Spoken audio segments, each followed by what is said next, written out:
Assalamualaikum warahmatullahi wabarakatuh. Ya, sekarang kita akan bahas mengenai soal latihan ujian sekolah. Untuk soal yang pertama, ini tentang urutan metode ilmiah. Metode ilmiah sendiri dia punya beberapa langkah kerja. Urutan metode ilmiah.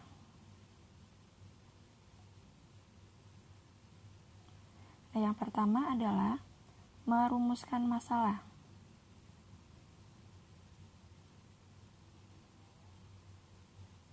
Merumuskan masalah atau menemukan masalah. Kemudian, yang kedua adalah mengumpulkan data.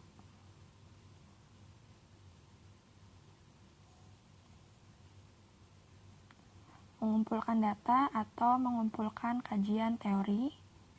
Kemudian yang ketiga, setelah mengumpulkan data, kita harus menyusun hipotesis atau jawaban sementara.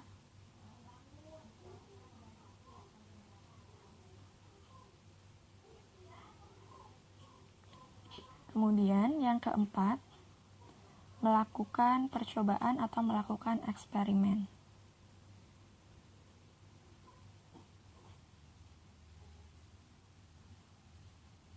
Selanjutnya, untuk yang kelima adalah menganalisis data.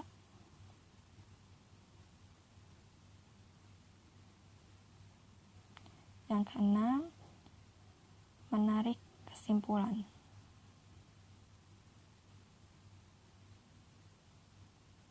Nah, setelah menarik kesimpulan, kita baru bisa menuliskan laporan ilmiah. Nah, berdasarkan soal nomor 1, perhatikan tahapan metode ilmiah berikut. Nah, berarti yang urutan pertama itu merumuskan masalah ya. Merumuskan masalah, kemudian mengumpulkan data, kemudian menyusun hipotesis, selanjutnya melakukan eksperimen, terus menganalisis data. Selanjutnya menarik kesimpulan. Oke, berarti urutannya adalah 4, 5, 3, 2, 1, 6. Jadi untuk nomor 1 jawabannya adalah yang E. Selanjutnya untuk soal nomor 2 yaitu tentang teori atom. Ya, perhatikan pernyataan dari model atom berikut. Yang A, massa atom bermuatan positif terpusat di tengah atom yang disebut inti atom. Kemudian yang B, elektron beredar mengelilingi inti pada ruang hampa di sekeliling inti. Teori atom tersebut sesuai pernyataan dan gambar model atomnya adalah. Nah, pernyataan ini merupakan pernyataan yang dikemukakan oleh Rutherford ya.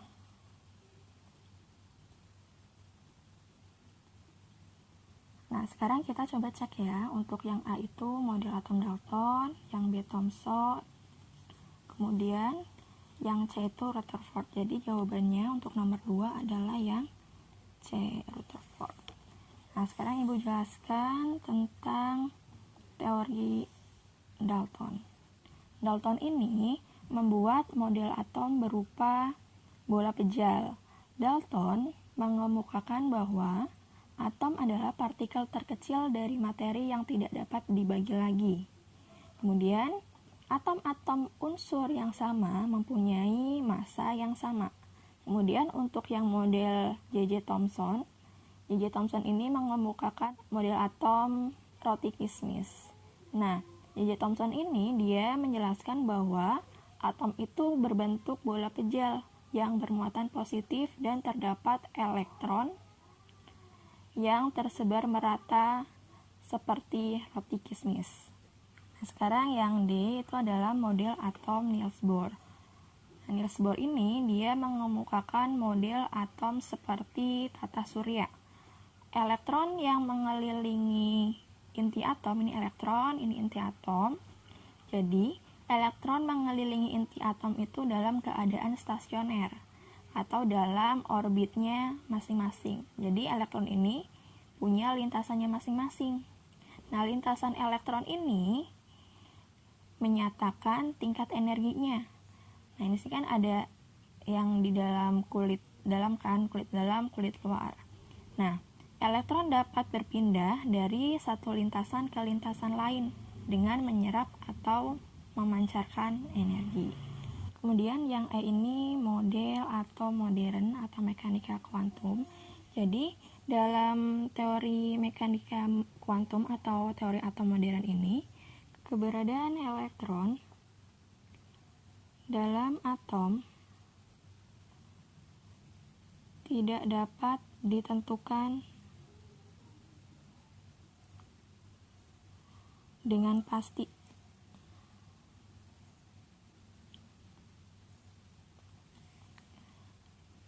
Yang boleh ditentukan adalah daerah kebolehjadian ditemukannya elektron.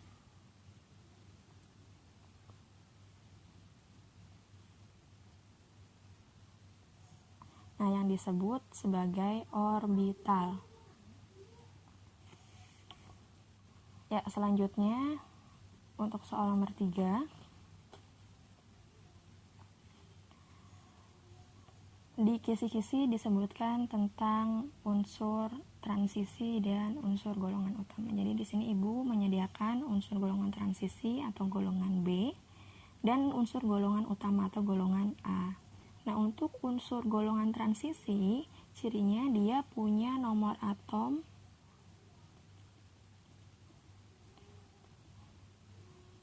golongan transisi punya nomor atom dari 21 sampai 30, kemudian 39 sampai 45. Nah, masih ada lagi, tapi karena di sini nomor atomnya 21, jadi kita pakai range ini aja ya. Kemudian untuk golongan transisi ini, penulisan konfigurasi elektronnya tidak bisa menggunakan konfigurasi elektron kulit.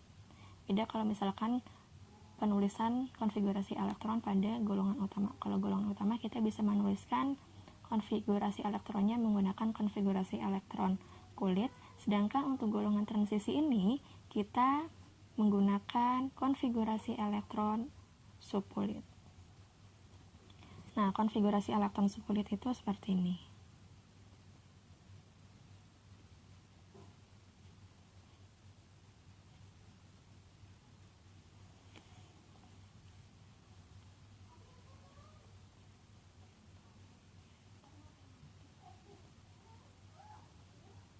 Jadi untuk subkulit S itu dia punya maksimal dalam orbitalnya itu terisi 2 elektron. Kemudian untuk orbital P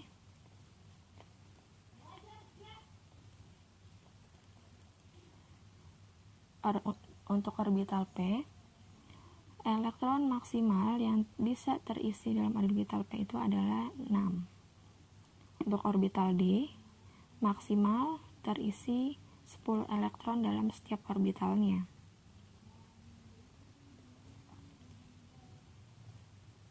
Ya, nah penulisannya dari sini. Kemudian 2s2, terus kita isi 2p 3s seperti ini ya.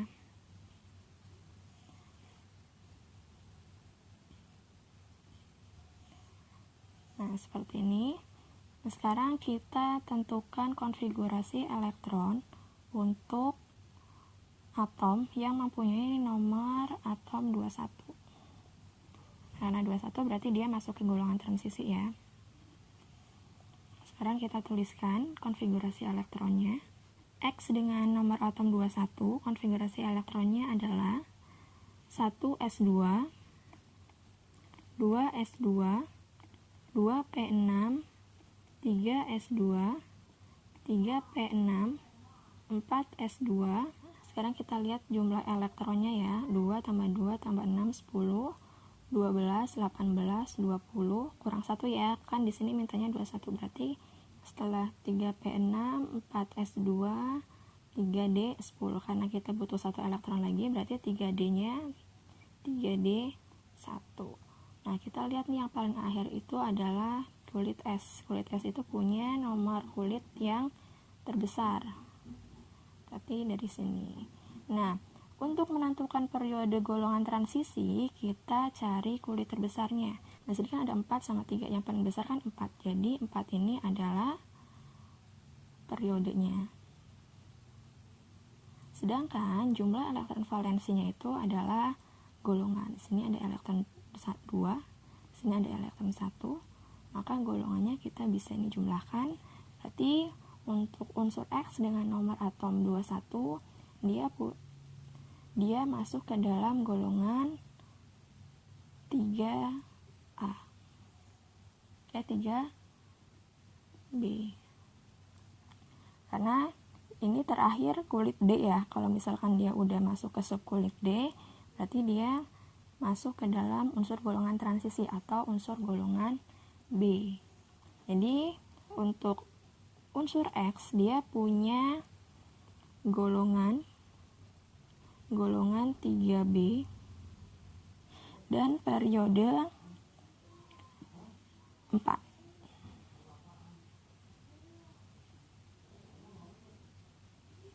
Kemudian untuk unsur Y